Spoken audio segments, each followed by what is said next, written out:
মাননীয় প্রধানমন্ত্রীকে হত্যার জন্য ডক্টর ইউনূস এবং তার দূষররা যে চেষ্টা করেছিল, মহান আল্লাহ তাআলার ইচ্ছায় উনি প্রাণে বেঁচে আছেন। আমরা যখন মরবই তখন আমরা এই মরার প্রতিবাদ করেই মরব। আমাদের ভুল ত্রুটি আছে, অবশ্যই আছে। আমরা ভুল ত্রুটি ঊর্ধ্বে নয়, মানুষ ভুল ত্রুটি ঊর্ধ্বে নয়।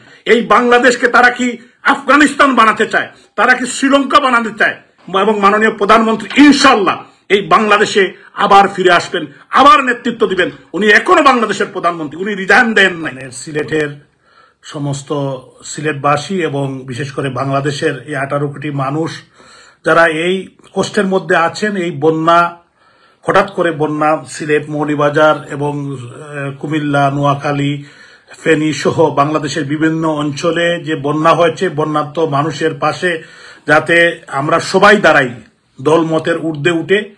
আজকে দেশের মধ্যে যে একটি বিভীষিকাময় অবস্থা, সারা বাংলাদেশের 18 কোটি মানুষ জিম্মি, বাংলাদেশের বর্তমান প্রধানমন্ত্রী, জাতির পিতার সুযোগ্য কন্যা, রাষ্ট্রনায়ক শেখ হাসিনা, বাংলাদেশ আওয়ামী লীগের সংগ্রামী সভানেত্রী শেখ হাসিনা, যিনি দেশের বর্তমান প্রধানমন্ত্রী, তাকে জোরপূর্বক হত্যা করার জন্য হামিদ কারজাই, ডক্টর ইউনূস এবং তার যারা দূষররা এখন জোর করে ক্ষমতা দখল করে, আমি সিলেটের মেয়র আনোয়ারুজ্জামান চৌধুরী, আমি সহ 12টি নির্বাচিত মেয়র এবং যত উপজেলা চেয়ারম্যান, পৌরসভার চেয়ারম্যান সহ সবাইকে এক কলমের কাঁচায়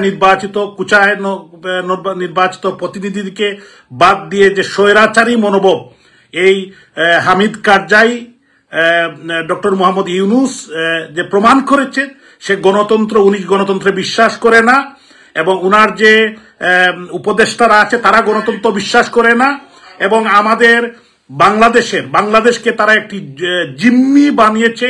আমাদের আওয়ামী লীগের, যুবলীগ, ছাত্রলীগ, স্বেচ্ছাসেবক লীগ, শ্রমিক লীগের লক্ষ লক্ষ নেতাকর্মীর বাড়িঘর ভেঙে দিয়েছে, জ্বালিয়ে দিয়েছে, যে কালচার বাংলাদেশে কোনোদিন ছিল না। তারা পুলিশ হত্যা করেছে, নিরীহ মানুষকে হত্যা করেছে। আজকে তারা হত্যা করেছে আমাদের বাংলাদেশ ছাত্রলীগের সাবেক সাধারণ সম্পাদক ইসা আলী খান পান্নাকে। এরকম আমাদের শত শত হাজার হাজার নেতাকর্মীকে হত্যা করেছে। আজকে মানুষ কোথায় যাবে? আজকে সম্মানিত নেতৃবৃন্দ যারা আছেন তাদেরকে দড়িতে বেঁধে তাদেরকে কোর্টের মধ্যে বেজ্জতি করছে সাবেক মাননীয় প্রধানমন্ত্রীর বেসরকারি বিষয়ক উপদেষ্টা জনাব সালমান এফ রহমান, সাবেক আইনমন্ত্রী জনাব আনিসুল হক, এবং আমাদের সাবেক ডিপটি স্পিকার জনাব টুকু সাহেব, এবং আমাদের জাস্টিস শামসুদ্দিন চৌধুরী মানিক, এবং আমাদের ডক্টর দীপুমণি সহ কোর্টের মধ্যে যে অপমান করেছে, এটা কোনো সভ্য সমাজে, কোনো সভ্য জাতি বা কোনো সভ্য মানুষ মানতে পারে? বিশেষ করে জাতির পিতার 32 নম্বর, যে 32 নম্বর থেকে এদেশের মানুষের স্বাধিকার আন্দোলন, এদেশের মানুষের অর্থনৈতিক মুক্তি, যে 32 নম্বর থেকে বাংলাদেশের স্বাধীনতা, জাতির পিতার সেই বাড়িতে আগুন দিয়েছে সেই খুনি চক্র, যারা এই দেশে বিশ্বাস করে না, দেশের স্বাধীনতায় বিশ্বাস করে না, তারা করেছে বঙ্গভবনে, গণভবনে তারা লুটপাট করেছে। মাননীয় প্রধানমন্ত্রীকে হত্যার জন্য ডক্টর ইউনূস এবং তার দূষররা যে চেষ্টা করেছিল, মহান আল্লাহ তাআলার ইচ্ছায় উনি প্রাণে বেঁচে আছেন।